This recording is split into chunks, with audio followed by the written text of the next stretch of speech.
How to repost Instagram Reels. Hello everyone, welcome to this channel. I'm Emily and I'm here to help you out today. So without any delay, let's get started. In order to repost the Instagram Reels, first of all launch the Instagram application. Make sure you're logged into your account and then tap on the Reels section. As you tap on the Reels section, you'll be able to see different Reels. So if you want to share or repost this, simply tap on this arrow button beside at the right side of the screen.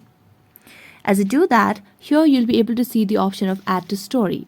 So here, when you tap on add to story, you'll be able to repost this reel into your Instagram story.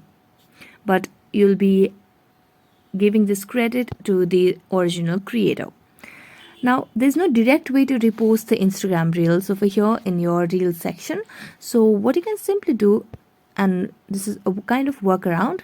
So what you can simply do is just tap on the three dotted lines beside the video and tap on the option of Remix Original Reel. So when you do that, you'll be able to contribute your own draft over here as well.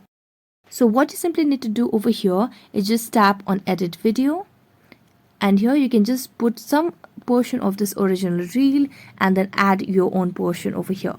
You can just add over here and then tap on add, and then you can add your clips and repost your Instagram reel over here. So that's it. Thank you so much for watching this video. See you next time.